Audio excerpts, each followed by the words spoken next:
Hello বন্ধুরা, চলে এসেছি আজ একটা ব্লগ নিয়ে। আজ আমার মাস্তুতো দেওরের মেয়ের অন্নপ্রাশন, তো সেখানেই বেরোচ্ছি। মেয়ে দেখুন, মেয়ের আজকে পরীক্ষা আছে, সেই জন্য স্কুলে যেতে হবে। তো আমরা ওখানে যাওয়ার পথে মেয়েকে স্কুলে ড্রপ করে দিয়ে তারপরে ওখানে চলে যাব। আর ওর স্কুল ছুটি হওয়ার পরে তারপরে ও যাবে। মনটা একটু খারাপ ওর, যেহেতু সকাল সকাল আমাদের সঙ্গে যেতে পারছে না। কিন্তু পরীক্ষা আছে, স্কুলে যেতেই হবে, কিছু করার নেই।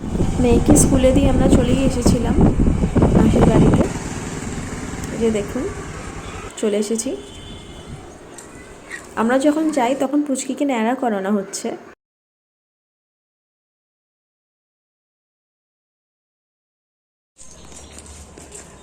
এই হলো আমার ননদ, তো অনেকদিন পর দেখা ওর সাথে। একটু বাইরে ঘুরতে বেরিয়েছি, কেউ আসেনি বলে। আমরা এখন যাচ্ছি কোথায়, খাওয়ারের আয়োজন হয়েছে দেখতে, কারণ আমরা একটু পেটুক। বৌদি পেটুক না, আমি পেটুক না, দুজনেই পেটু। আমি বেশি একটু। কেউ আসেনি, কেউ এসে গেলে একসঙ্গে গল্প করবো, এ করবো। আমরা সকাল সকাল চলে এসেছি। অথচ সবার থেকে দূরে আমার বাড়ি, তারপরেই বৌদির বাড়ি দূরে, অথচ আমরাই সবার থেকে আগে এসেছি। তো আমরা এখন চলে এসেছি কোথায় খাওয়ান দাওয়ান হচ্ছে, মানে কোথায় খাওয়া চলে এসেছি, এখানে খাওয়ান দাওয়ান হবে। চলো কি রান্না হচ্ছে দেখি। এখানে পানের স্টল হবে, সাজানো হচ্ছে।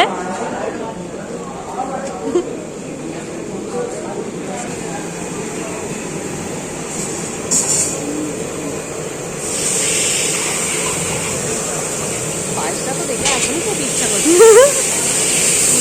আর আরে ভালো রান্না। আমাদের খাওয়া দাওয়া দেখা হয়ে গেছে, দেখে নিয়েছি, ভালো ভালো আইটেম হয়েছে। তো এবার চলে যাচ্ছি আমরা বাড়ির দিকে। সবাই এসেছে কি দেখতে। একটু ভাটাবো। এটা আমাদের চলতি ভাষা, একটু আর কি শুভভদ্র ভাষা বলতে গেলে একটুখানি কেমন লাগে মাঝে মাঝে একটুখানি। সবাই একসঙ্গে থাকলে না পাগলাপোনা শুরু হয়ে যায়, নানান পুরনো গল্প সবকিছু শুরু হয়ে যায়। তো তখন আর মানে শুদ্ধ ভাষায় কথা বলতে হবে সেসব আর খেয়াল থাকে না। সত্যিই তাই। আর মাঝে মাঝে আমি বলবো, মাঝে মাঝে চলতি ভাষা এটা তোমার মানে একটা কি বলবো, একটা ন্যাচারাল জিনিস, যেটা তোমাদের চলতি ভাষা, সেগুলো মাঝে মাঝে বলা দরকার। সবসময় ব্লগে যদি আমি মনে করি যে আমি সফিস্টিকেটেড হয়ে থাকবো, তাহলে নিচের ভিতরের জিনিসটা বেরিয়ে আসবে না, আর দেখানোর জন্য হয়ে যাবে ব্যাপারটা। ফেক না হয় যেটা নিজে সেটা করাই করি না, সেটাই ভালো। আমারও তাই মনে হয়। চলো পুচকিকে দেখিয়েছো আমাদের পুচকিকে। ননদের আমি ঘুরে এসে দেখি যে ওকে স্নান করাতে নিয়ে গেছে। তারপরে ওকে মুখে ভাতের আয়োজন করা হচ্ছিল, ওকে মুখে ভাত দেওয়ার জন্য।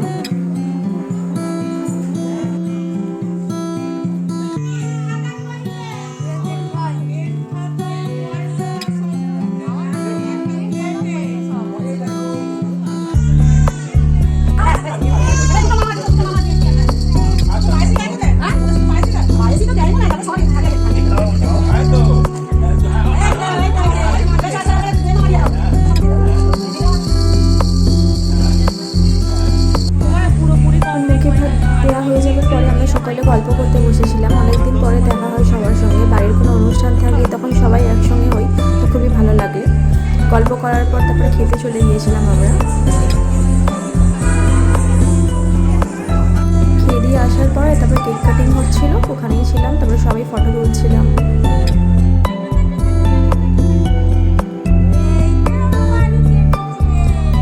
ফটো সেশন হয়ে যাওয়ার পর আবার সবাই অনেক গল্প করলাম, খুব ভালো লাগলো। আজকের দিনটা খুব ভালোভাবে কাটলো, সবার সঙ্গে আনন্দ করে গল্প করে। এমন অনুষ্ঠান হলে খুবই ভালো লাগে, বাড়ির সকলের সঙ্গে দেখা হয়। তো এটাই ছিল। আপনাদের ভিডিওটা কেমন